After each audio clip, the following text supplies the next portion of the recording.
Subscribe कीजिए मेरे YouTube channel को और बेल आइकॉन को प्रेस कीजिए। कर दो ना यार प्लीज़। तो हेलो गाइस, आज हम बात करने वाले हैं बहुत ही बढ़िया वैकेंसी की, जिसका नाम है एसएससी सीएचएसएल रिक्वायरमेंट 2020। ये वो वैकेंसी होती है जिसकी हमें बेसब्री से इंतज़ार होता है। तो आज हम बात करेंगे इसी के बारे में।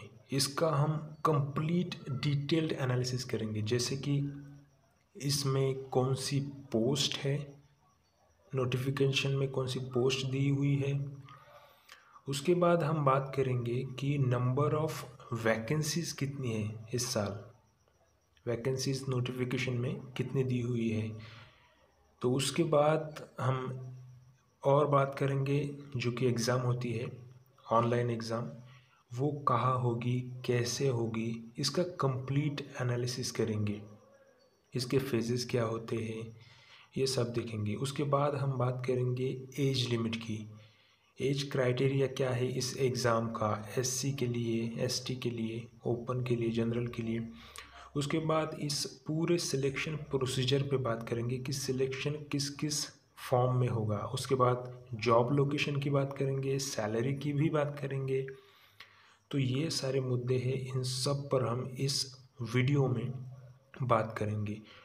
ये सारे टॉपिक्स में एक ही वीडियो में कवर करूँगा। आपको कोई प्रॉब्लम दूसरा वीडियो देखने की ज़रूरत ही महसूस नहीं होगी। तो चलिए शुरू करते हैं। हमारा जो पहला टॉपिक है वो है कि इसमें पोस्ट कौन कौन सी दी हुई है इस नोटिफिकेशन में। तो सबसे पहली जो पोस्ट है वो आती है हमारी एलडीसी की, यानी लोअर डिवीज़न क्लर्क। उसके बाद की जो पोस्ट है वो भी बहुत बढ़िया है, जेएसए, जूनियर सेक्रेटेरिएट असिस्टेंट्स। उसके बाद जो पोस्ट आती है वो है एसए, यानी शॉर्टिंग असिस्टेंट्स।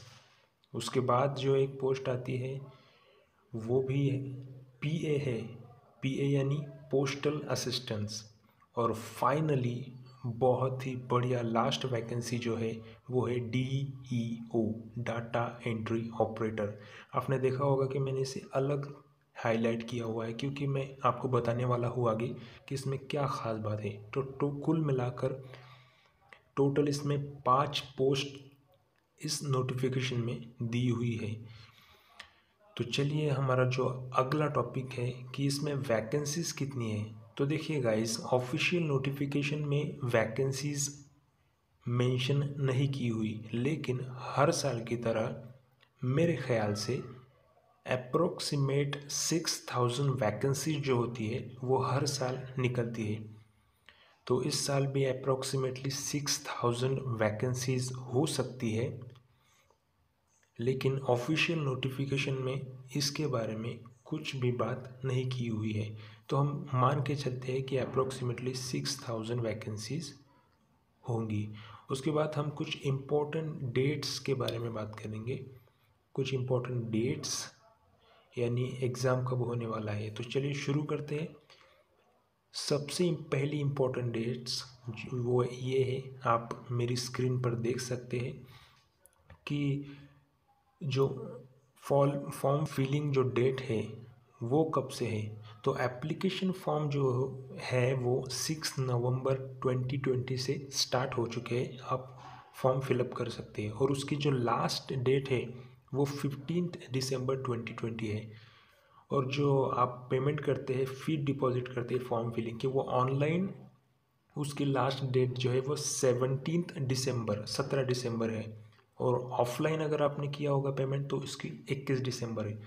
और जो आपको एडमिट कार्ड मिलने वाला है वो अप्रैल के महीने में आने वाला है, 2021। और इस एग्ज़ाम का जो टीयर 1 होती है, एसएससी सीएचएसएल टीयर 1, जो कि फर्स्ट फेज है, उसकी जो एग्ज़ाम है वो 12 टू 27 अप्रैल से होने वाली है।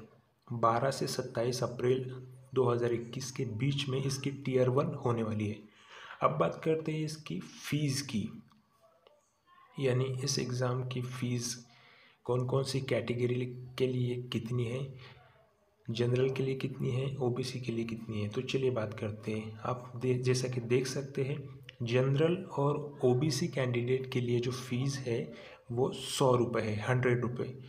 और एससीज के लिए, एसटी, हैंडीकैप, इनके लिए नो फीस है, यानी 0 फीस है।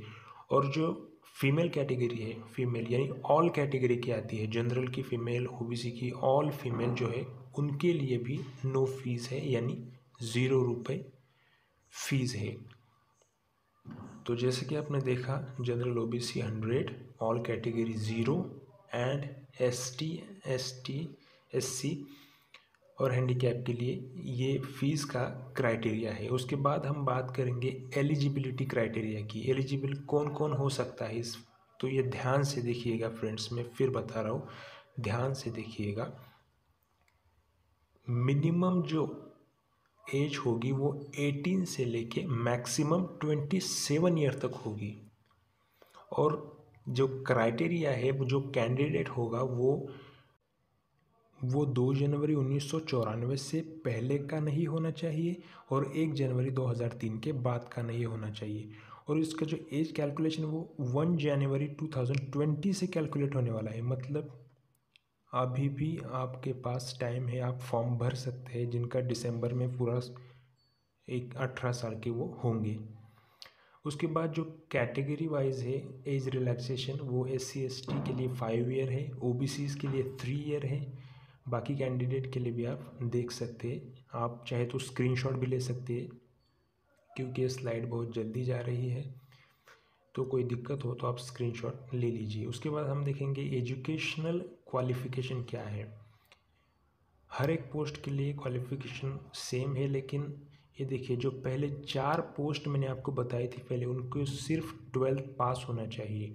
और जो लास्ट की DEO है, डाटा एंट्री ऑपरेटर, उसके लिए स्पेशल 12th साइंस स्ट्रीम में होना चाहिए, साइंस में किया हुआ होना चाहिए।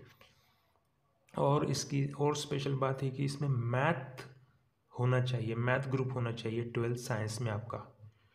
उसके बाद आता है सिलेक्शन प्रोसीजर क्या होती है इस एग्ज़ाम की, तो हम उसी के बारे में बात करेंगे। सिलेक्शन प्रोसीजर सबसे पहले होती है टीयर 1। तो टीयर 1 जो होती है वो एक कंप्यूटर बेस्ड टेस्ट होती है, CBT कंप्यूटर पे होती है, जो कि 200 मार्क्स की होती है। इसमें 100 क्वेश्चंस आते हैं, यानी एक क्वेश्चन 2 मार्क्स के लिए आता है। और ध्यान दीजिएगा, इसमें निगेटिव मार्किंग सिस्टम होती है, 2.50 की निगेटिव मार्किंग सिस्टम इसमें होती है। तो बहुत ही ध्यान से हमें इस एग्ज़ाम को देखना चाहिए और अभी से प्रैक्टिस शुरू कर देनी चाहिए। उसके बाद आता है टीयर 2। ये जो पेपर होता है ये डिस्क्रिप्टिव टाइप का होता है, यानी पेन एंड पेपर फॉर्म का होता है। मतलब आपको इसमें लिखना होता है, ये कंप्यूटर पे नहीं होती, इसमें आपको लिखना होता है, जो कि 100 मार्क्स की होती है। और इसमें क्वालिफ़िकेशन के लिए, यानी क्वालिफाई होने के लिए मिनिमम आपको 33% मार्क्स चाहिए होते हैं टीयर 2 में। और उसके बाद आता है स्किल टेस्ट। मतलब ये दोनों एग्ज़ाम पास करने के बाद आपका एक स्किल टेस्ट होता है। उसमें क्या होता है, उसमें आपको टाइपिंग टेस्ट होती है आपकी।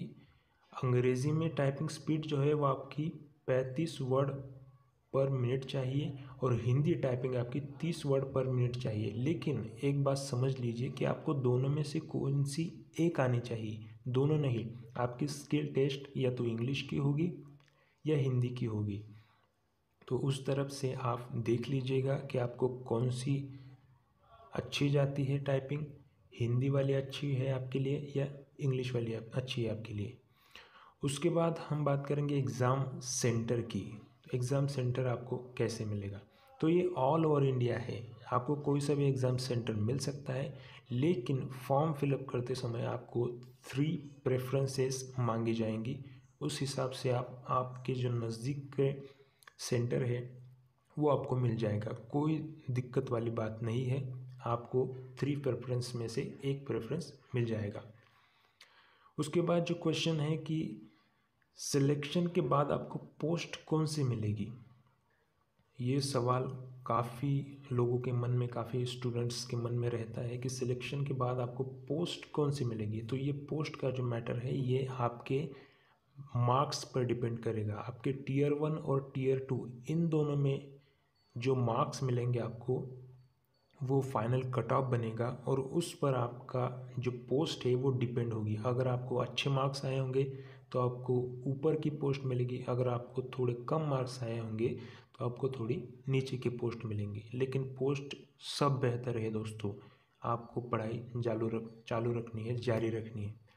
उसके बाद है आपका जो सिलेक्शन होने के बाद जो जॉब लोकेशन होगा वो कहाँ होगा। तो ये भी ऑल ओवर इंडिया ही है, आपको इंडिया में कहीं भी जॉब लोकेशन मिल सकती है। लेकिन इसमें भी घबराने की बात नहीं, आपको इसमें भी प्रेफरेंसेस मांगी जाएंगी, ठीक है। और उसके बाद आता है बहुत ही बढ़िया, बहुत से लोगों को इसका इंतज़ार रहता है कि सैलरी क्या मिलने वाली है। ये बहुत बच्चों के मन में एक क्वेश्चंस रहता है।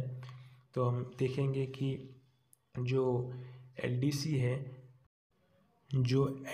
है उसका ग्रेड पे जो है वो 1900 से स्टार्ट होता है। जेसीए का जो ग्रेड पे है वो भी 1900 से स्टार्ट होता है। तो इसकी सैलरी जो है वो 25,000 से 63,000 के आसपास आती है इन दोनों पोस्ट का। और उसके बाद जो पोस्ट है SA एंड PA, उसकी जो इनिशियल सैलरी होगी मेरे ख्याल से वो 27-28,000 से लेकर 85,000 85,000 तक जा सकती है। और जो DEO की सैलरी है वो 24,000 उसका ग्रेड पे है, वो 3200 से 1 लाख के आसपास भी जा सकती है दोस्तों। तो बहुत ही बढ़िया वैकेंसी निकली हुई है इस साल, आपको बहुत ही जी जान लगाकर मेहनत करनी है। ऐसे ही वीडियोस मैं आपके लिए लाता रहता हूँ। और प्लीज़ अगर ये वीडियो आपको अच्छा लगा होगा तो इसको लाइक कीजिए, मेरे चैनल को प्लीज़ सब्सक्राइब कीजिए दोस्तों। सब्सक्राइब बिल्कुल फ्री है, इसके कोई पैसे नहीं लगते। प्लीज़ मेरे चैनल को सब्सक्राइब कीजिए और ज़्यादा से ज़्यादा आपके दोस्तों में शेयर कीजिए। मैं आपको ऐसे ही मोटिवेशनल और ऐसे ही इन्फॉर्मेशन वीडियो लेके आऊँगा। प्लीज़ यार मेरे चैनल को सब्सक्राइब किया करो, आप सब्सक्राइब नहीं करते हो। देखिए यार दोस्तों, मैंने आपके सारे क्वेश्चंस के आंसर एक ही वीडियो में क्लियर कर दिए हैं। तो आपका भी फ़र्ज़ बनता है, मैंने इतनी जो मेहनत की है, आपका भी एक फ़र्ज़ बनता है कि आप इसको ज़्यादा से ज़्यादा शेयर कीजिए, लाइक कीजिए और मेरे चैनल को प्लीज़ सब्सक्राइब कीजिए। Thank you.